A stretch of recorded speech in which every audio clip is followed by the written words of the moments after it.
सदर ट्रंप का कहना है कि अमेरिका ने शुमाल मगरबी नाइजीरिया में नाम नहाद दौलत इस्लामिया पर फौजी हमले किए हैं।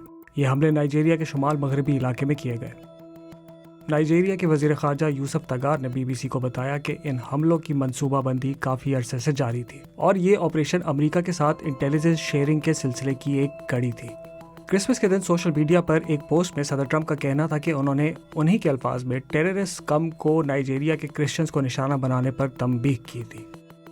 इब्तदाई अंदाजे के मुताबिक इस हमले में मुतअद्दिद शिद्दत पसंद हलाक हुए हैं। नाइजीरिया के वज़ीर ख़ारजा यूसुफ तगार ने जोर दिया कि इन हमलों में मज़हब का अंसर शामिल नहीं था।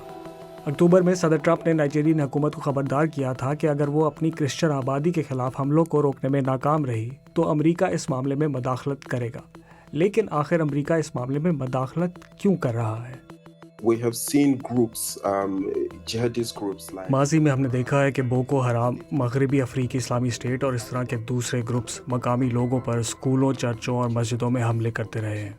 in schools, in churches, in mosques. बल्कि कुछ दिन पहले ही एक मस्जिद पर बज़ाहिर एक खुदकुश हमला भी किया गया। Suicide bomb attack in a mosque. वैसे तो किसी ग्रुप ने अब तक इसकी जिम्मेदारी कबूल नहीं की, लेकिन बोर्नो सूबे की इस मस्जिद में होने वाला ये वाक़या बिल्कुल भी अनोखा नहीं। Which is where this mosque attack happened.